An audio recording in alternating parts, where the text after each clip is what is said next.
Մենք Լիբանանից եկած ենք Հայաստան, որ մեր հողերը պաշտպանենք։ Շատ արադացերն է ոնց որ ուզում ասաղը տա։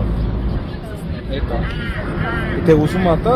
ինքը թող այդ անդեղ ապրու այս հողը մեզ թող։ Միայն այս շատ կարամ ասել իրան։ Ներողություն դուք Սփյուռքի մեր հայրենակիցների հետ կապեր ունեք, ինչ է։ Նախին պատգամավոր Բեյրութում։ Ինչ Հայապագար Տաշտակցության պատգամավորները։ Ինչ են Սփյուռքի մեր հայրենակիցները մտածում, ինչ դժգոհություններ ունեն մայր հայրենիքի հետ կապված։ Դժգոհություն ունեն զոմբիացած ժողովրդի մոմենտով։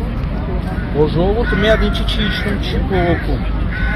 Ղարաբաղը գնաց, Հայաստանը հետում ու ժողովուրդը հանգիստ իր տունը նստել է։ Այս դեպքում դուք բոլոր աշխարհասփյուռ մեր հայությանը եւ Հայաստանաբնակ եւ դուրս ինչ կմաղթեք, ինչ հորդորով, կոչով հանդես կգաք։